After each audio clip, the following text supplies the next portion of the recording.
Kunu mberkin. Illum nixtieq nagħmel riflessjoni spiritwali fuq il-Madonna. Il-Madonna kellha tentazzjonijiet bħalma kellu Ġesu fid-deżert. Biex ngħinu ruħna f'din ir-riflessjoni, ħalli nibdew billi naqraw biċċa mill-Vanġelu ta' San Ġwan, kapitlu 19, vers 25. Kien hemm wieqfa ħdejn is-salib ta' Ġesu, ommu, oħt ommu, Marija ta' Kleofa u Marija ta' Magdala. Mela l-Madonna kienet taħt is-salib, jiġifieri kienet Ġerusalemm f'dawk il-ġranet, u allura rat u semet dak kollu li kien qed jintqal. Bħal meta Pilatu ħareġ il-Ġesu u qal Ecce homo. Ratu kollu dmija. Semet il-kliem tan-nies jgħidu salbu, salbu. Semet id-daqqiet tal-martell li samru l-idejn u r-riġlejn. Rat is-soldati jilagħbu għall-libsa li forsi kienet ħitit iruwi. Xi dbatija u x'dulur niżel f'qalba. Kif rajna fil-Vanġelu kien hemm wieqfa ħdejn is-salib ta' Ġesu ommu, oħt ommu, Marija ta' Kleofa u Marija ta' Magdala. Mela Marija ma kienitx weħda, kien hemm nisa oħra. Imma l-preżenza ta' Marija kienet differenti minn nisa l-oħra. Hi ommu. Allura mingħajr ma nesaġeraw nistgħu naħsbu xi ħsibijiet u sentimenti bdew għaddejjin minn moħħha dak il-ħin. Kif kienet hemm, semet il-Ġesu jgħid aħfrilhom għax ma jafux x'ma jagħmlu. Għal dawn il-kliem nistgħu naħsbu setet ħasset Marija. Naħseb li dak il-ħin ħasset il-Missier Etern rieda tirrepeti l-istess kliem li qal Ġesu. U li żgur qalithom minn qalba. Hija naqdet ma' binha fil-maħfra tiegħu. Ħudi. Jekk qatt il-Madonna kienet ittentata bħal Ġesu, żgur li taħt is-salib setet kien dan mument jibes u vera ta' tentazzjoni. Għaliex? Tgħid ma bdewx għaddejjin minn moħħha ħsibijiet bħalma ngħidu aħna. Iwa dan mhux li bentalla. Dan mhux il-Messija. Meta ta' xejn il-missier li jibatlu 12 leġjun ta' soldatu jeħilsu, kienet taf li jekk irid jista' jinżel minn fuq is-salib u jeħles lilu minn didbatija u lilha wkoll. Imma le.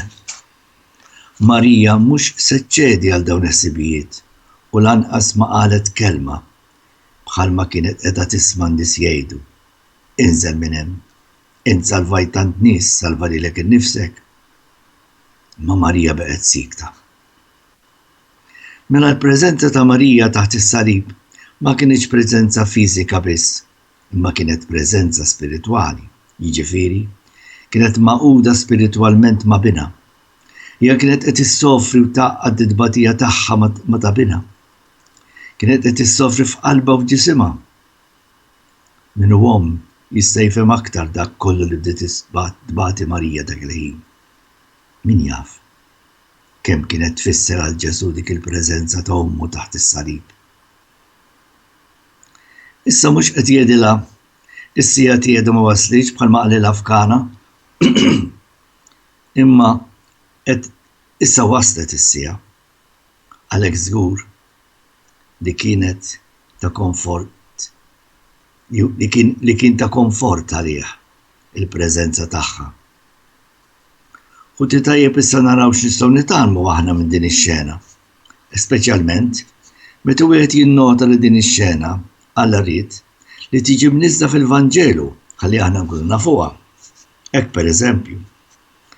Tajjeb li niftakru li ħdejn Ġesu msallab kien hemm wieqaf id-dixxiplu li kien iħobb. Din tista' tkun l-ewwel riflessjoni għalina. Għax jekk dejjem għandna noqogħdu ħdejn is-salib ma' Marija, aktar u aktar meta nirriflettu fuq din ix-xena tad-dulur u tad-tbatija ta' Ġesu u ta' Marija. Din il-preżenza ta' Ġwanni tenna nagħmlu riflessjoni oħra. L-ewwel, li għandna nkunu dejjem qrib is-salib It-tieni li għandna nżommu ruħna qrib is-salib ta' Ġesu. Dawn mhux l-istess, mhux hekk, isimgħu. Li wieħed joqgħod qrib is-salib ta' Kristu ma jfissirx li jrid joqgħod quddiem il-kruċifiss ħares lejh fil-waqt li dan hu tajjeb. Imma fil-waqt li jagħmel dan ukoll wieħed għandu jipprova kemm jista' jgħaqqad u jwaħħad id-tbatija tiegħu ma' dik li sofra lina Kristu fuq is-salib. U hekk ngħixu bil-fidi dak li ħasset Marija meta kienet ħdejn is-salib. Din kienet il-preżenza ta' Marija ħdejn is-salib ta' Bina, preżenza kollha fidi. Mela kienet preżenza aktar milli fiżika. San Pawl fl-ewwel ittra tiegħu lill-Korintin fl-ewwel kapitlu vers 18 jgħidilna hekk: is-salib għalina u qawwa ta' Alla.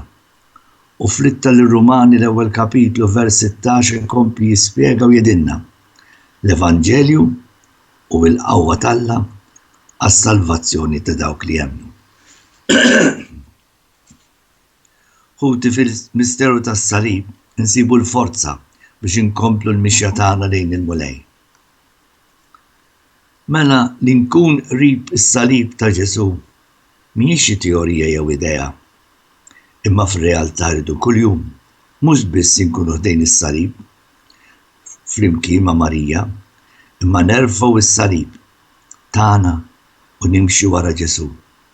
Insofri miegħu, nissallab miegħu, ħalli nkun inkompli dak li jonqos fid-tbatija ta' Kristu. Ejjew nippruvaw nerfgħu is-salib tagħna ta' kuljum, mhux b'mod passiv bħalma ngħidu aħna. Xi trid tagħmel ikollok toqgħod imma b'fidi u bil-qalb u faqda ma' Ġesu. Hija l-fidi tagħna li tittenna nerfgħu is-salib faqda u fħaddin ma' Ġesu. Forsi żgħat jistaqsi, imma żġid joħroġ minn dak kollu. Inħallu li San Pietru jirrispondi fl-ewwel ittra tiegħu kapitlu l-ewwel vers 6-7 meta jgħid hekk: għalhekk għandkom għax tifirħu imqarissa għal ftit ta' żmien ieħor. Jeħtieġilkom titniktu taħt ħafna provi. Bħalma d-deb li jintemm jgħadduh mill-prova tan-nar, hekk tgħaddi mill-prova tal-fidi tagħkom li tiswa aktar mid-deb. Imma issib min jgħid is-salib qisu kastig.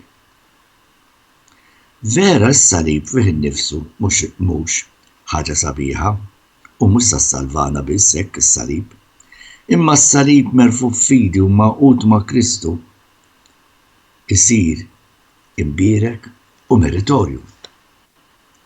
Il-Madonna bil-fidi tagħha ħdejn Ġesu msallab tallimna virtu oħra.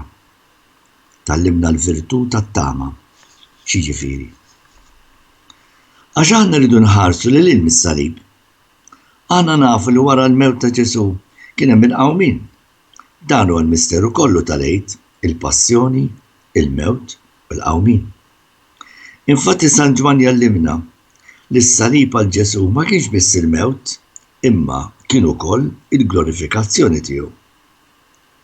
Mela Marija fuq il-Kalvarju ma kienx esperjenza biss tal-mewt ta' Bina, imma kellha lija tama kollha il-frott tas-salib.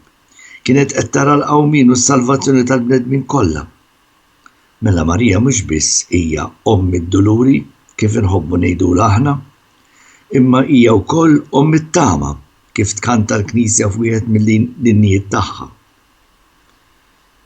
Nistgħu ngħidu lil Marija bil-fidi tagħha it-tamat kontra kull tama li żgur hemm il-qawmin wara l-mewt. Naħseb li hawn jenna dak li għallimna Sant Wistin fuq hekk meta qal: bil-misteru paskali jiġifieri il-kruċifissjoni, il-mewt, id-difna, il-qawmin tal-mulej, aħna f'din il-ħajja nistgħu naslu biex narfu s-sinifikat ta' dan kollu permezz tal-fidi u t-tama. F'kelma oħra Sant Agustin qed jgħidilna li l-Knisja bħal Marija tgħix il-qawmin ta' Kristu permezz ta' fidi u tama.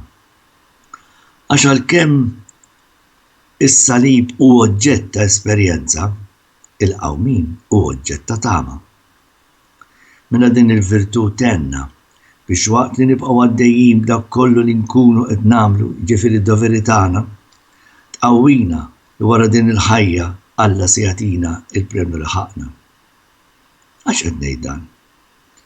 Għax kultant it-tama tittama kontra kemm tittama li dik il-ħaġa tinbidel jew dik il-persuna tinbidel qatt ma tara xejn ġdid. Forsi mhux dan li għamlet Marija taħt is-salib, għalhekk lesta biex tenna biex nagħmlu bħala. Il-Ktieb tal-Lamentazzjonijiet jagħmlilna kuraġġ f'kapitlu 3 vers 21 il-qudiem. Ħanaqralkom biċċa żgħira minnu.